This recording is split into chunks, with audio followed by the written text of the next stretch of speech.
prendre en charge en globalité mes patients qui souffrent d'addiction et ou de troubles psychiatriques, ou les deux, hein. Souvent il y a des comorbidités évidentes. C'est le modèle de choix pour ces patients et malheureusement on ne l'a jamais évalué de manière intégrative. Donc c'est le bon moment, je pense, de le faire.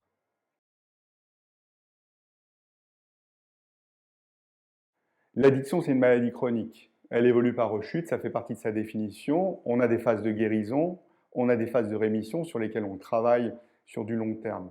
Et on s'aperçoit qu'il y a un nombre de rechutes vraiment important, hein. L'évolution, c'est des rechutes sinusoïdales, c'est une courbe sinusoïdale complètement anarchique. Donc l'idée, c'est d'essayer de stabiliser ces choses-là.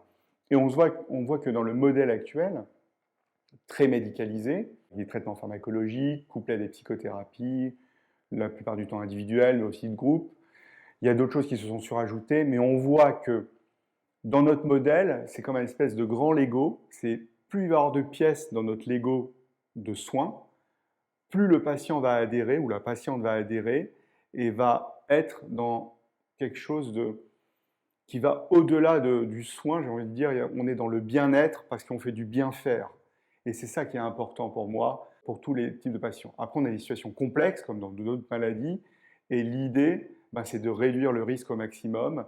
Et même si on n'arrive pas à une cible, par exemple, d'abstinence, on va essayer de réduire le risque dans un modèle intégratif.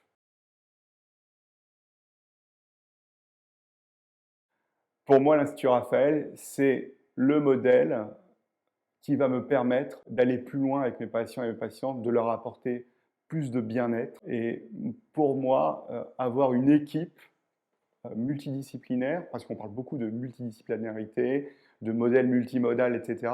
Et je pense qu'avec l'Institut Raphaël, on a le substrat pour ce modèle multidisciplinaire, multimodal, intégré, et ça va nous aider énormément. Et j'espère que ce modèle, qui est un véritable ADN, va se propager de manière positive en France et dans d'autres pays.